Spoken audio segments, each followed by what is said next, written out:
Welcome back to the Sound for More channel and welcome back to another tutorial. This time we are going to have a look at DynaBit from Caelum Audio. Before I continue, I would like to remind my viewers to subscribe as it helps with growing the channel. Please do like, comment and subscribe as it really helps with marketing the channel, getting more views, and hopefully helps me to be more successful in coming back with a giveaway tutorial, additional codes, etc, etc. Thank you again. And if you like to support what I do, as this channel doesn't have adverts, is not monetized, and as you can see there is nothing running on the channel, for your convenience please do follow the instruction contained in each video description. Actually, thank you again. Okay, so we are inside AUM. We're going to create an audio channel and we're going to bring in a audio source. I love piano text, so why not? And we link it initially to the keyboard. Next, we are going to the insert effects and we search for DynaBit. Now, this is an interesting effect. It's one of those effects that allows you to destroy a little bit the sound, to crash it, but this one probably is my favorite from Caelum Audio. In this first tutorial, I'm not going to explain control by controller. I'm going to do that subsequently because I think it deserves more than one tutorial. But nevertheless, what I'm going to show you is how amazing it can be in terms of generating different type of sound. I always start with a simple instrument like a piano because I think that if you want to truly understand how good an effect is, just apply it to a simple piano sound, right? So as you can see at the top you have a selection of preset split by categories. Okay, and then you can go to the previous one, to the next one, like so, which is great. You can save, you can randomize, and you can delete. One of the things I really like is, if you click on the information here, you have an about, but you also have a link to a preset manager. For here you see your user presets. You can clone, delete, move, create additional folder, rename, share, and of course import, right, which is really, really good. Okay, let's reopen it. Right, so then underneath, what do you have? You have a section here for the filter, where you can see you can choose the filter, the cutoff, and the resonance. Then you have a section here for sample rate, so where you can adjust your sample rate and include this moving, which is really good. Then you can change the number of bits here, including being driven by an envelope and also to boost a little bit more. But you can also do ranging boost as well. Here you have a visualizer, and if you click on it, you can change the frame per second as well, if you have it on or off. Okay, but it's really nice to have it on. And then here you have like a delay effect or repeater effect, and you can also decide what is the modulator that is going to activate the repeater, which can be an LFO, a sequencer, an envelope, but also an external MIDI control, which is really, really good. And for the purpose of that, let's go here on the routing and ensure that my internal keyboard goes also to DynaBit, so that we send MIDI messages also to DynaBit, because that is how I trigger some of the modulation if they're driven by MIDI. Okay, and in here you have a lot of different options in terms of the threshold, by when the repetition start, and the repetition time, terms of subdivision, the number of repeats, the decay, and the mix, of course, which all these options can be modulated, which is really good. You have a gain here, audible gain, and be careful with that. Sometimes it goes over the top, so it's very generous in terms of gain. So perhaps put something like a limiter on. After DynaBit recommended, perhaps lower the threshold as well, like that. But it's just a suggestion. You can adjust the gain there, and then ultimately you have the mix. You have a lot of different controls here. You can see these little circles, and this is where you insert or place modulation, which can be an LFO like this one, and you have two. Sequencer like this one. or an envelope as well with a cutoff as well, which is really important, and then of course the MIDI. And it's very simple. You just click here on and then you click, hold, and then drag and position it where you want the modulator, like in this case sequencer B, to modulate the envelope there. Click and hold and move it away to remove the modulation. So it is as simple as that. So now let's test it a little bit more with some presets. We go to tonal. Okay, the first one is driven by MIDI up dreams. Okay, so I already have connected MIDI directly to DynaBit as well, and also to Pianotech. So when I press keys on the keyboard, I send audio from Pianotech, but I'll also send the MIDI messages to DynaBit at the same time. Okay.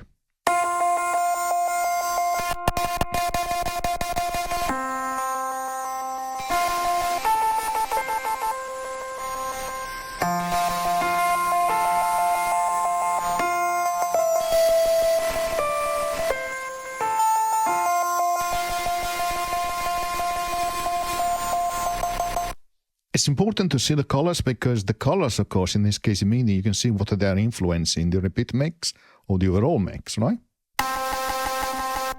You can see when I press, there is a movement here, and also here on the mix.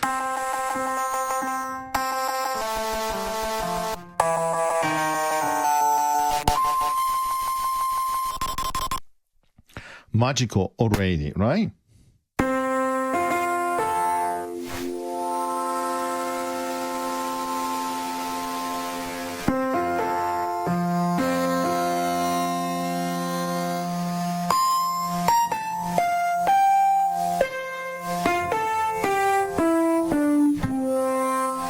You can hear the differences here. Cutoff is running, right, which was good.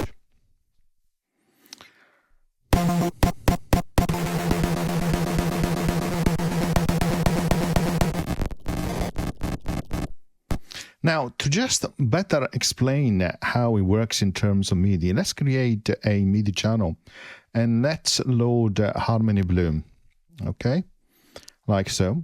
We open it up, maximize it, link it to the host, okay, and then what we are going to do is we link it to Pianotech, but we remove the keyboard, which means that from a routing perspective, now the keyboard goes only to DynaBit.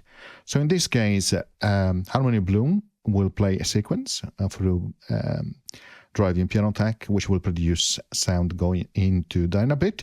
So when we press play here on the transport control, of course you hear that melody, and then where it says MIDI here, when I press the MIDI keys here, of course I will modulate.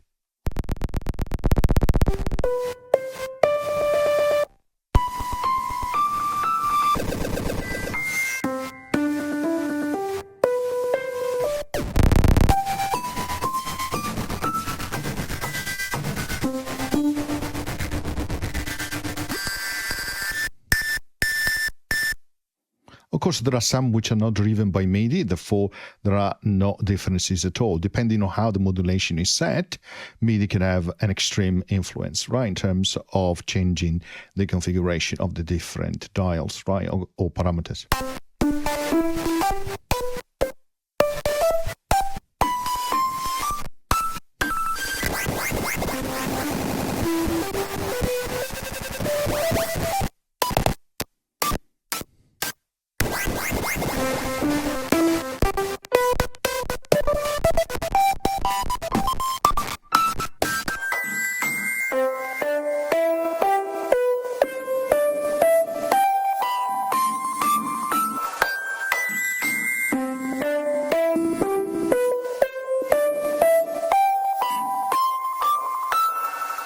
This is one of my favorites because he acts on the cutoff and the sample rate, which is really good. I definitely recommend it.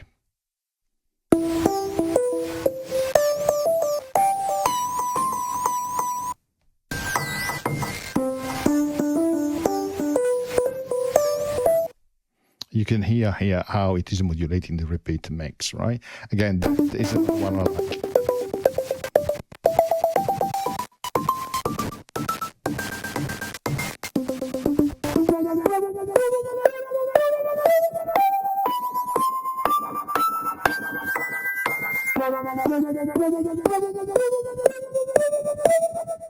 Okay, so why don't we try it with something else? So we remove that and we go for a file player and we set it on a loop, okay? And then why don't we try with, for example, this loop here, okay?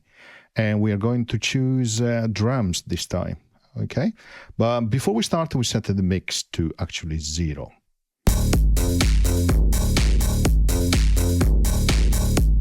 Sorry, this is not drum, just a bit of a groove, right? So let's try that with some glitch, and I'll come back to drum in a second.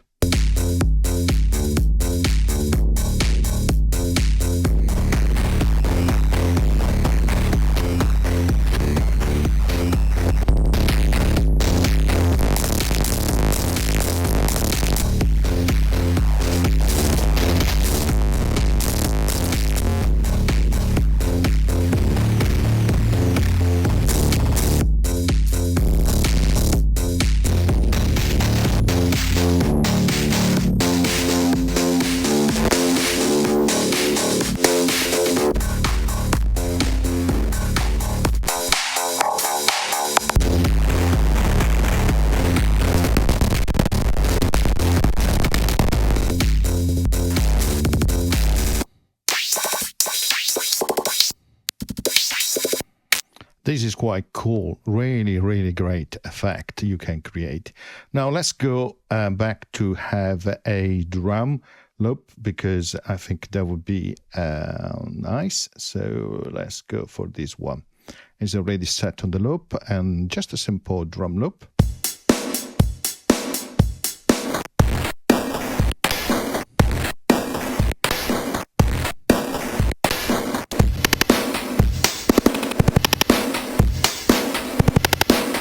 Repetition is really good. You can see that it is crossing the threshold so frequently. Works really nicely in this broken pitch preset.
You can see here the effect of randomizing the sequencer and change the rate, so it goes much faster in terms of changing the steps.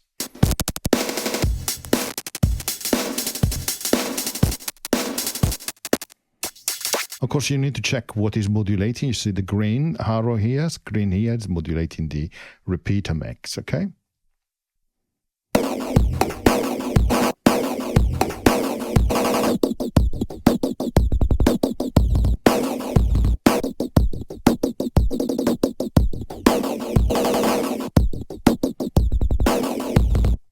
This one is excellent because via MIDI practically reduces the range boost and also reduces here the cutoff. That is why it seems to go lower for this slumber effect.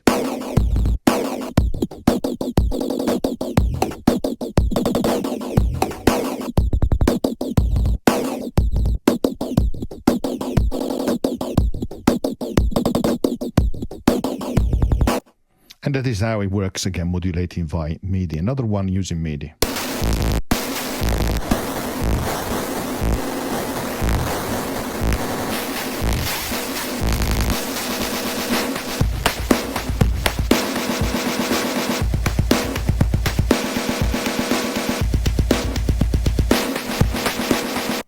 You hear a lot of repetition because the number of repeat here is set to 12. So when it passes the threshold, it goes to repeat 12 times, right?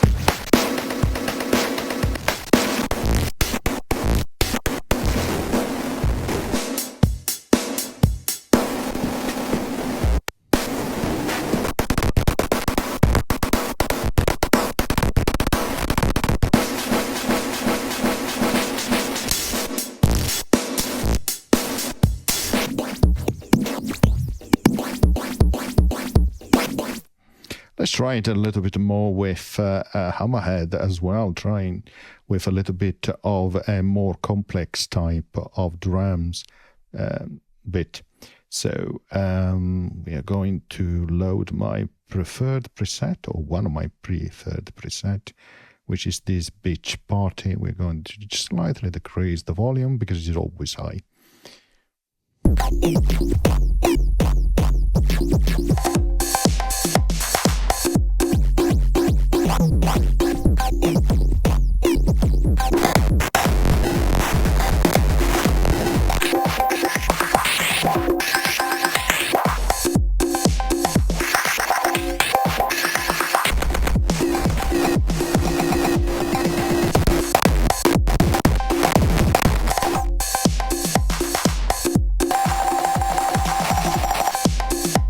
You're going to hear it's very, very different when you use these ARP dreams and I hate MIDI, right?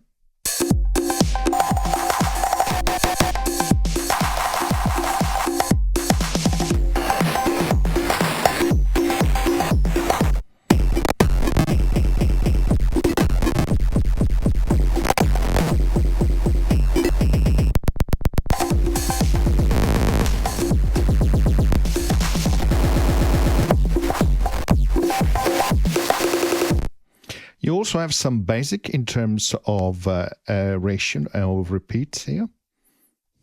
So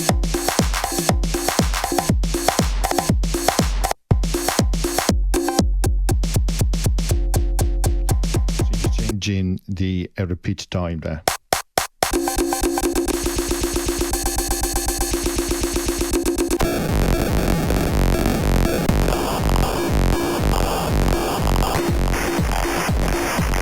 This is just to explain how it works. Is changing the reduction here, bits reduction.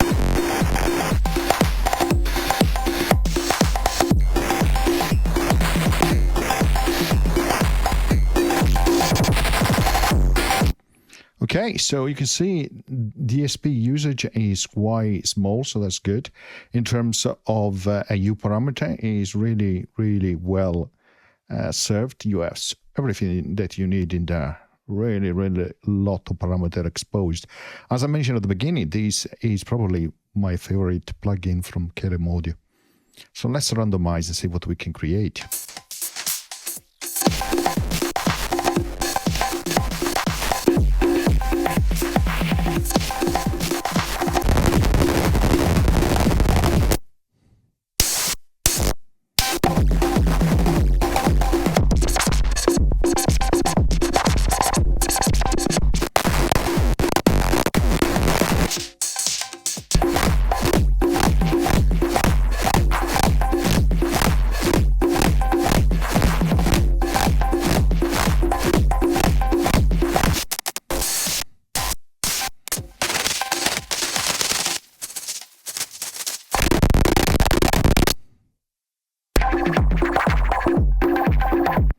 And of course, when you find something that you like, click Save, and then you can rename your preset, like so.